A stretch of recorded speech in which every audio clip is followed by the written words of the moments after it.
Politik itu cair dan semua kemungkinan bisa saja terjadi. Yang awalnya terlihat solid bisa berubah jadi retak dan jalan sendiri-sendiri. Yang awalnya tidak terduga malah bisa terjadi. Nasdem memang harus banting tulang lebih keras lagi. Kalau masih tidak anggap serius, maka Anies hanya akan tinggal nama di Pilpres 2024. Cuma panas di awal tapi lenyap saat pencapresan. Sama seperti Rhoma Irama yang digadang-gadang jadi capres, tapi kemudian hilang dari peredaran.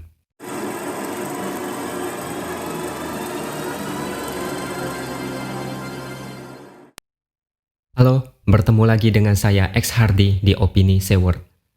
Pada kesempatan kali ini, saya akan bicara tentang tanda-tanda yang membuat Anies mungkin sedang dalam posisi yang tidak bagus. Yang pertama adalah insiden kecil yang terjadi saat Anies berada di Pekanbaru. Anies beberapa hari lalu memang melakukan safari politik di beberapa wilayah, yaitu Aceh, Sumatera Barat, dan Riau. Ada banyak kisah yang bisa saya ceritakan mengenai kunjungan Anies di ketiga wilayah tersebut. Misalnya di Aceh, Nasdem play victim mengatakan ada orang tak dikenal melempari kantor Nasdem dengan telur busuk.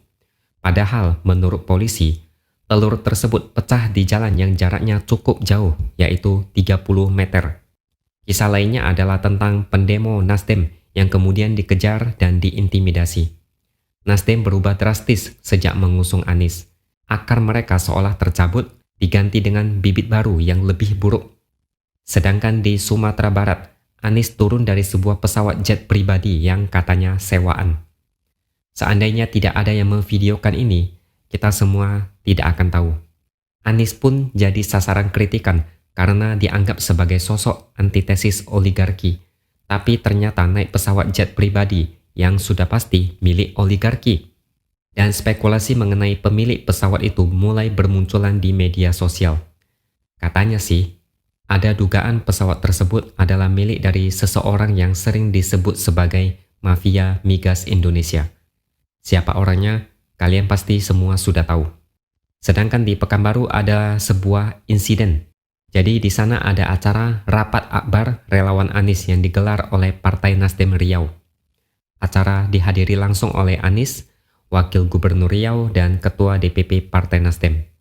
Jadi ketika Anies tiba di lokasi, dia langsung menyapa relawan dan masyarakat. Anies turun dari panggung untuk menyalami relawan di barisan depan dan sisi kanan dan kiri panggung. Lalu masyarakat dan relawan mulai naik ke atas panggung.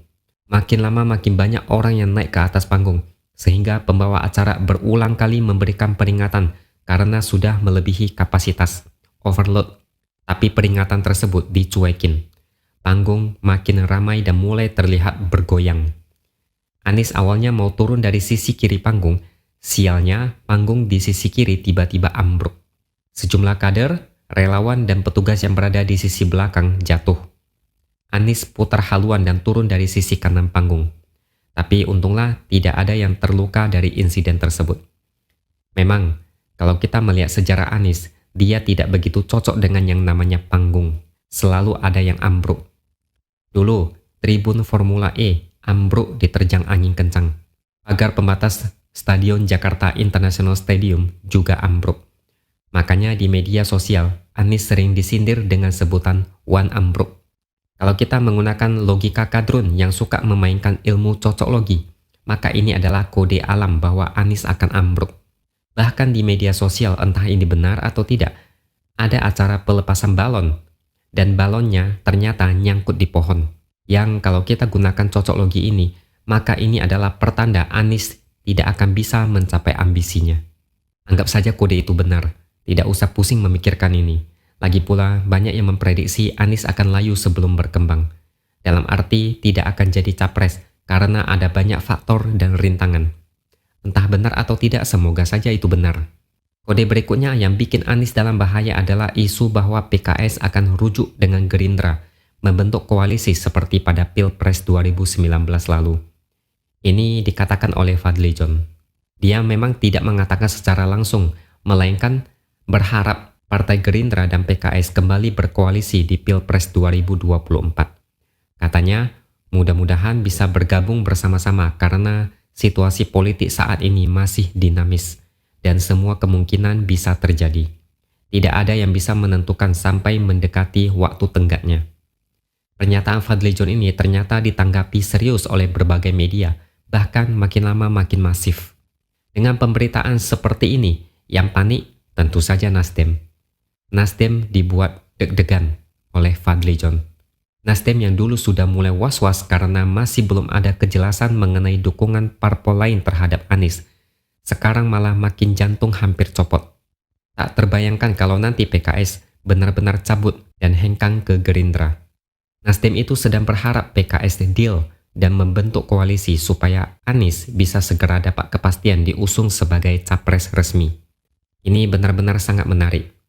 Kalau benar PKS bisa merapat ke Gerindra, maka satu hal yang pasti, Prabowo masih belum belajar dari masa lalu. Prabowo tampaknya masih butuh disadarkan lewat pelajaran yang lebih keras dari Pilpres 2019. Kalau benar nantinya Gerindra balik lagi dengan PKS seperti dulu, maka Gerindra tidak layak didukung lagi. PKS itu adalah kartu mati bagi siapapun yang waras di negara ini. Sudah ada banyak rekam jejak. Di mana ada PKS, disitulah ada ketertinggalan, kemerosotan, bahkan kemunduran. Dan yang lebih menarik adalah kalau PKS berpindah ke lain hati, maka Nasdem akan semakin kebingungan. Belum lagi ada isu di mana Ketua Umum Golkar, Erlangga Hartarto, pernah memberikan bocoran mengenai partai lain yang kabarnya juga akan ikut bergabung dengan KIB. Partainya berwarna biru. Kemungkinan besar ada dua, entah itu Demokrat atau Perindo. Tapi kalau itu adalah Demokrat, maka akan menjadi sebuah kehebohan. Skenario terburuknya adalah Demokrat bergabung dengan KIB dan PKS bergabung dengan koalisi Gerindra PKB. Nasdem seperti ditelantarkan dengan sangat mengenaskan. Ini juga terlihat saat Anies melakukan safari politik beberapa hari lalu. Anies dan Nasdem seolah sendirian, tanpa ditemani oleh perwakilan dari Demokrat maupun PKS. Artinya memang belum ada kata sepakat di antara mereka. Komitmen belum ada.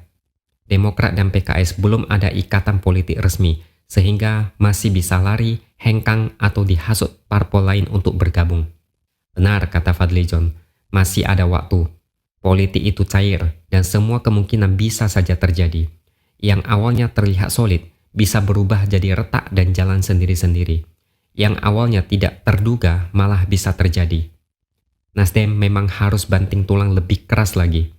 Kalau masih tidak anggap serius, maka Anies hanya akan tinggal nama di Pilpres 2024. Cuma panas di awal tapi lenyap saat pencapresan. Sama seperti Rhoma Irama yang digadang-gadang jadi capres, tapi kemudian hilang dari peredaran. Mulai sekarang mungkin Nasdem harus ikut kursus mengenai cara menjadi bintang sinetron terjolimi. Supaya nanti kalau misalkan terjadi masalah yang tidak diinginkan, sudah siap menyebarkan narasi dijolimi sambil terisak 7 hari 7 malam. Dijolimi harus lebih meyakinkan, karena saat ini rakyat sudah pintar menilai mana narasi dijolimi beneran dan mana narasi dijolimi ecek-ecek demi meraih simpati. Jangan pakai cara seperti di Aceh. Telur pecah di jalan dibilang kantor dilempari. Ini cara yang murahan. Tidak akan bisa menipu orang bodoh sekalipun. Sekian dulu opini dari saya. Jangan lupa subscribe channel ini dan tinggalkan komentar Anda di bawah. Kita akan berjumpa lagi di video selanjutnya.